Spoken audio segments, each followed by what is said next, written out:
And that concludes my presentation on oceanic instruments. Any questions?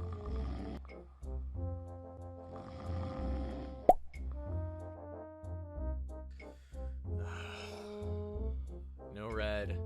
Mayonnaise is not an instrument.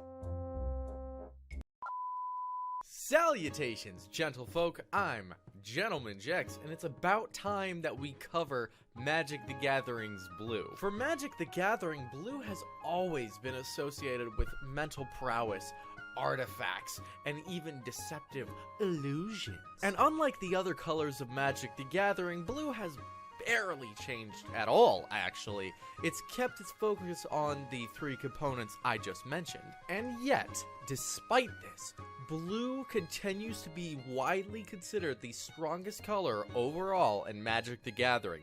And let me tell you this, it even has the most banned cards. So what kind of ideology allows for such a winning strategy? Well, according to the head designer senpai himself, Mark Rosewater, it is perfection through knowledge. But you might be like, Jex, it can't be it though. You know, it's a smart kid's lunch money that always gets taken away by the bully, not the other way around. Well, let's instead reframe this. Let's consider how Batman would defeat the Justice League.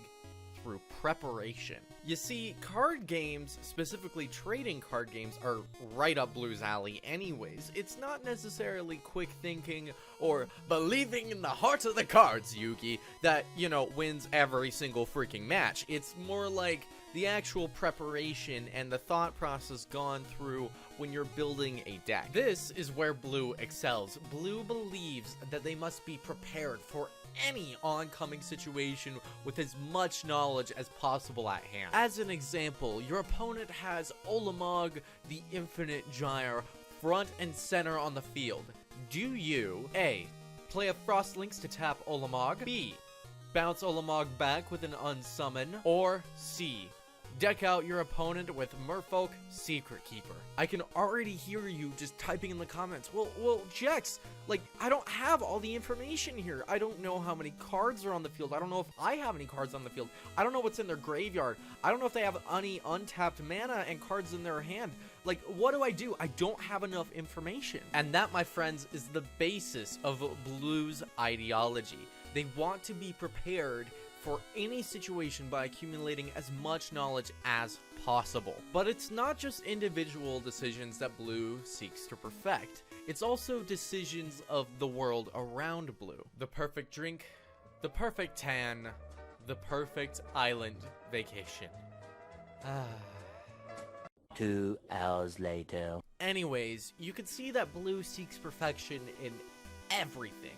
But because the world is so vast, they prefer to focus on very specific details. Chidi from The Good Place seeks the perfectly moral choice.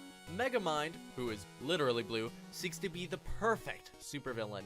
And Amy from Sailor Moon, well... Right now I'm wishing I'd gotten perfect scores. I mean, really, why not? They all think I cheated anyway. The astute among you might point out that these characters never actually achieve perfection. But maybe that's actually the point, is that these shows show that achieving perfection just simply isn't possible. But for Blue, that's actually the point. Paradoxically, Blue is actually the only color that truly understands this. So in turn, they believe that anyone has the potential for anything. According to Blue, you're actually only limited by your choices and your knowledge. Want to lift a school bus? Build a crane. Want to fly to the moon? Build a rocket. Want to make fun of an amateur YouTuber who wears top hats all day? Oh, okay, well, I don't know where you can find one of those types of guys, but you certainly can, my friend. You see, Blue doesn't technically believe in perfection, but they do believe in chasing perfection. And as you get better, as you get more skilled and gain more knowledge, you're gonna get closer and closer to that actual state of perfection, which is a really good purpose to follow. Now, Blue acknowledges that this never-ending pathway to perfection is going to take a long time, and that's why they're so meticulous about these things. They also seek out White as an ally because White has set the standard for passing along information.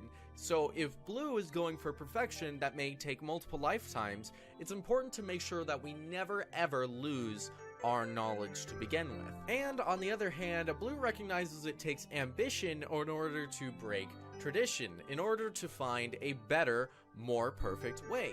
And this is why blue can not just ally themselves with white, but they can also ally themselves with black as well. And of course, with two very highly opposing moral structures juxtaposing themselves, this is why blue believes that the most rational and moral path is pure logic. As such, blue seeks to be calm and rational at all times. You see, emotion will cloud one's judgment, and bias will poison the well that is knowledge. Logic should instead flow like water into an ever-living pool of knowledge. But what do you think? Do you think blue has the best ideology? Why or why not? Let me know in the comments, and be sure to check out my playlist where I discuss the different ideologies of all the different Magic the Gathering colors. I've been Gentleman Jex, and stay classy.